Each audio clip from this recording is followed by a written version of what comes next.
Las reformas políticas son muy importantes para corregir el rumbo democrático y fue muy importante el Acto Legislativo 01 del año 2003, que constituyó como una de las grandes reformas políticas del siglo XXI. Resulta que ese acto legislativo incorporó el umbral electoral del 2%. Lo que sucedía es que se estaba observando que tras la aprobación de la Constitución en 1991 con su mandato de pluralismo político, hubo una proliferación descontrolada de partidos políticos, llegando a haber decenas. Esto era un obstáculo para la democracia, ya que por ejemplo en una sesión del Congreso de la República, antes de las votaciones del respectivo proyecto de ley o de la discusión, cada vocero de un partido político toma la voz y da una intervención, y por derecho debe hacerlo cada bancada. El problema es que antes del umbral del 2% habría decenas de bancadas. Entonces el obstáculo que se generaba es que se podían quedar muchas horas solo dando las posturas de todos los partidos políticos, y como los partidos políticos representaban era a un político que tenía 60.000 votos, por ejemplo, y ya quería armar su partido político, entonces eran muchas intervenciones. Ya luego con el umbral del 2 y el 3% quedaron solo 10 partidos, entonces son solo 10 intervenciones, porque cada partido político elige un vocero, da la intervención de 5, 10, 15 minutos, y ahí sí continúa la votación para que se avance y se pase a un nuevo proyecto de ley y se avance la agenda del día en el Congreso.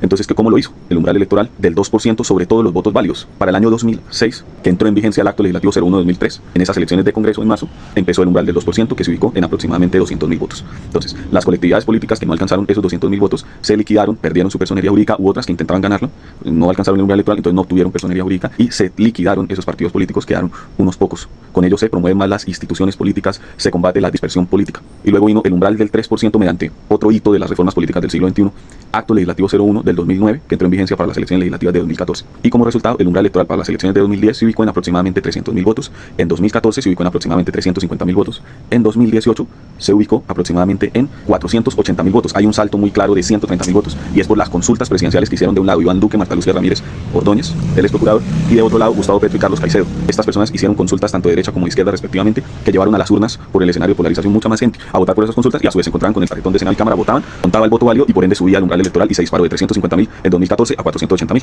Misma tendencia continuó en el año 2022, en donde el umbral electoral ya subió 100.000 votos más, aproximadamente 580.000, 600.000. Se calcula que para el año 2026, que son las elecciones del próximo marzo, el umbral electoral va a estar en aproximadamente unos 650.000 votos. Entonces, por ello, las minorías políticas como el partido Mira, como el partido ADA, como el nuevo liberalismo, va a ser totalmente imposible. El nuevo liberalismo en 2022 sacó 300.000 votos en su lista cerrada, no alcanzó el umbral electoral, se fue solo, planificó mal su campaña, no se hizo en coalición electoral. Lo mismo Fuerza Ciudadana, sacó casi 500.000 votos, pero no alcanzó el umbral electoral, y pasó una locura, que es que Gilberto Tobón con 170.000 votos no fue electo senador, y otros senadores quedaron electos. Incluso en 2014 llegó a quedar electo un senador del Polo Democrático con 8.000 votos, pero fue porque Jorge Enrique Robledo sacó 300.000 votos él solo, y entonces arrastró muchísima votación para el Polo, y eso permitió que una persona con 8.000 votos alcanzara su curul en el Senado. Ese es más o menos el sistema electoral colombiano.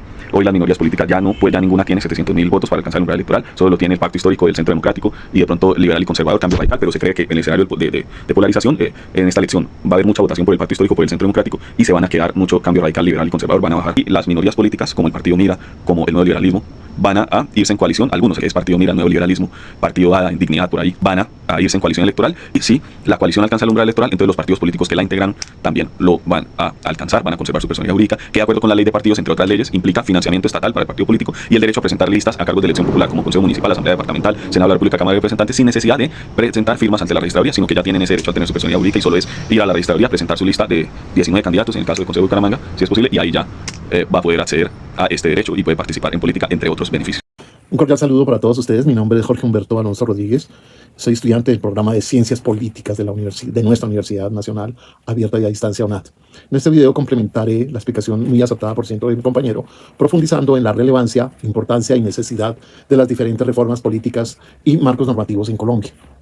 En cuanto a la importancia y necesidad de las reformas, viéndolo desde una visión macro ampliada, como ya se mencionó, las medidas como el umbral electoral han tenido un impacto enorme en el sistema de los partidos políticos, pero más allá de reducir la cantidad de movimientos políticos, la reforma busca fortalecer la calidad de la representación, mejorar la gobernabilidad y garantizar la voz de las minorías, el acceso de la ciudadanía a espacios reales para que se escuche su voz. La ley de los partidos, que es una ley que también ayuda mucho en la depuración de lo que es el sistema político. Esta ley, la 1475 del 2001, no solo organiza el umbral y la cifra repartidora, sino que también obliga a los partidos a actuar con mayor transparencia, a llevar procesos internos democráticos, a controlar su financiación y, desde luego, a rendir cuentas ante el Consejo Nacional Electoral. Sin estos controles, los partidos tenderían a fragmentarse y eso afectaría la estabilidad del Congreso y del sistema político. Un aporte muy importante es la ley de cuotas, que está a partir de la ley 581 del año 2000. En esta quiero destacar que fue muy importante porque exige un mínimo del 30% de participación activa de las mujeres en los cargos directivos del Estado. Esta norma es vital porque la democracia no puede limitarse solamente al voto de las mujeres. También debe reflejar la igualdad en el acceso al poder. Una participación más equilibrada entre hombres y mujeres fortalece la legitimidad del Estado y la diversidad en la toma de decisiones. Esta ley fue complementada este año a propósito con el decreto 0859, en el cual se amplía la cobertura del 30% al 50% gradualmente. Muy importante para que las mujeres sigan accediendo a los cargos. Y tengo un dato también importante. La función pública nos da un informe reciente en el cual nos habla de que en los altos cargos directivos en este momento las mujeres están ocupando un promedio de un 48.26% de dichos cargos. Entonces es una gran cosa. Tenemos ya una participación de verdad importante activa de nuestras mujeres.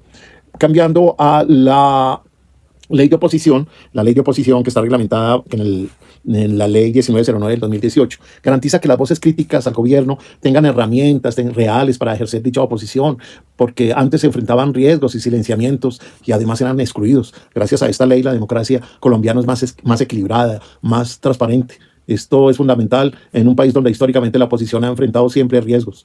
En cuanto a la ley de garantías, la ley de garantías es una ley que definitivamente ayuda a la protección en época electoral.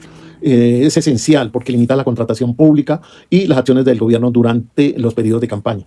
Coincidencialmente estamos en ese periodo de ley de garantías, recién inicia porque estamos ya en época preelectoral o electoral si se quiere, y en esa medida pues esta norma limita la contratación pública y así elimina riesgos en el uso electoral de los recursos del erario, generando desigualdad entre los candidatos. Esta ley protege la competencia justa y evita prácticas clientelistas que son tan de vieja tradición en nuestra política. En cuanto a la necesidad de seguir reformando el sistema político, las reformas han traído avances, pero sin embargo han generado retos. El umbral cada vez más alto ha hecho que las coaliciones sean prácticamente obligatorias para que los pequeños partidos puedan sobrevivir o existir. Esto se ve mucho en las segundas vueltas cuando estamos en elecciones para candidato presidencial. Además, esto evidencia que es necesario ajustar las reglas de juego para que el sistema sea más estable, pero también más inclusivo, más incluyente, permitiendo la entrada de nuevos movimientos ciudadanos. En conclusión, las reformas políticas y los marcos normativos no solo organizan las elecciones, también garantizan que la democracia colombiana sea funcional, justa y representativa. Por eso también es importante fortalecerla y seguir adaptándola a nuestras necesidades actuales. Muchas gracias.